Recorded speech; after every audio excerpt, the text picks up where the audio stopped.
Dito na tayo mga ka-highway sa boundary ng Albay tsaka Sorsogon. Titingnan natin ngayon mga ka-highway kung makakalusot na ba tayo doon sa ginagawa dyan sa may bakon. Alam ko ginagawa pa yun tsaka yung last na punta natin doon, sabi nila tatagalan pa raw bago matapos yung kalsada, pero pag hindi naman daw maulan-ulan makakalusot ang motor. Titingnan natin ngayon mga ka-highway kung kaya ba na dumaan dun sa ginagawa na yun at makakalusot tayo ng bakon.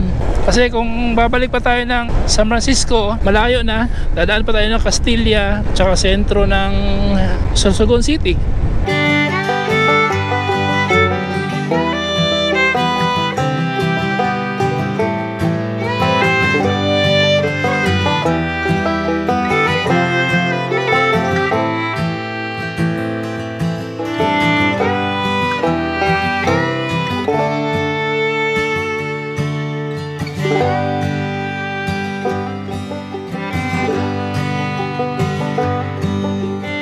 Sabado Linggo, pwede duman.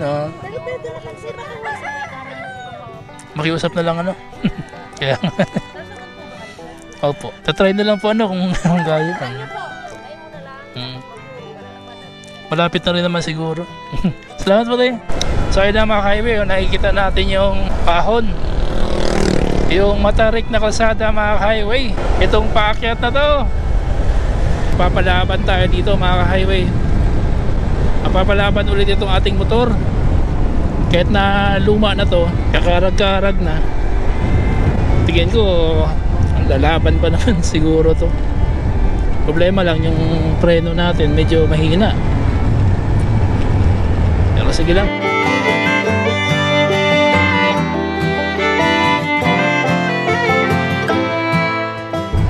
So grabing kurbada dito, may mga bato sa ayan, may mga bato. Tsaka maliban sa bato, meron ding mga buhangin, kaya ingat-ingat mga ka-highway. Pag papasyal kayo dito, gapang na naman yung motor natin mga ka-highway. Ayan o.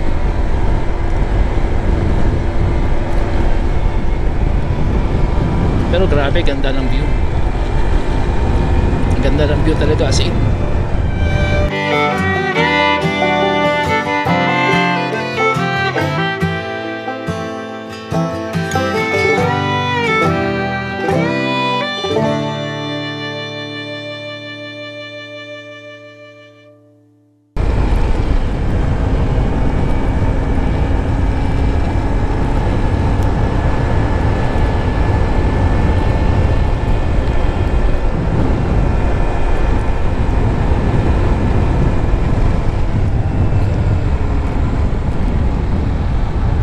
Ito yung pinakamatarik na part dito mga highway.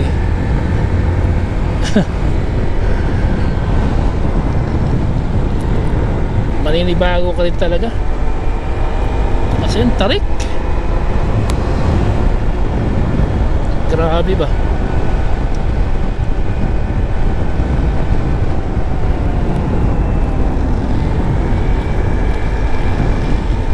Matarik na pasiko pa kita nyo yun mga highway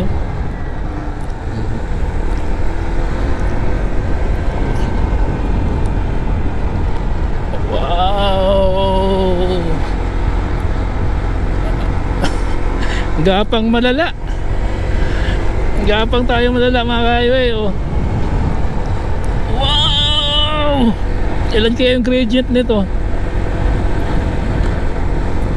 Wala kasi tayo pasukat ng gradient kung ilan tindi.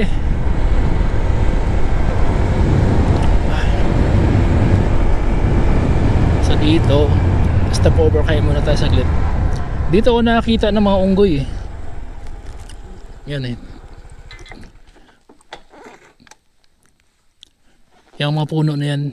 Diyan ako nakikita ng unggoy nung unang punta natin dito. May mga unggoy dyan na naglalaro. Nakakatuwa kasi dito sa lugar na to may mga unggoy pa rin palang naninirahan. Kasi gubat talaga to nilagyan lang ng kalsada.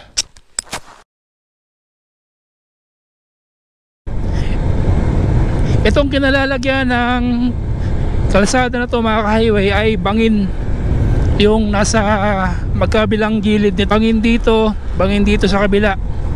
Kumbaga itong kalsada na to ay nasa tuktok talaga to ng bundok, kaya dobleng ingat po talaga kapag dadaan kayo dito. Kaya kailangan nakakondisyon yung ating mga sasakyan.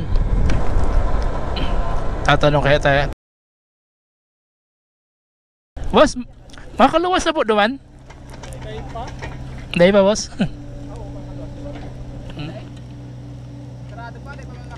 Day talaga.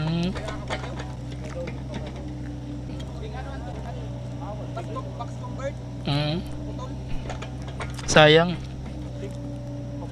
Sa box convert na ha. Sayang. Papausyaw na lang ako, tapos balik mo lang ako. Ako, salamat.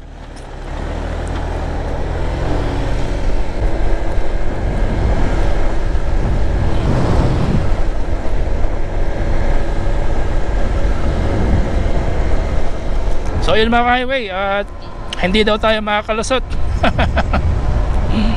Sayang. At ganda pa naman ng view.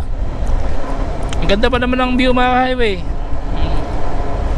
O diba, grabe yung ano, grabe yung palusong. Oh, pas yung dagat. Wow, talaga naman. Lupit nito.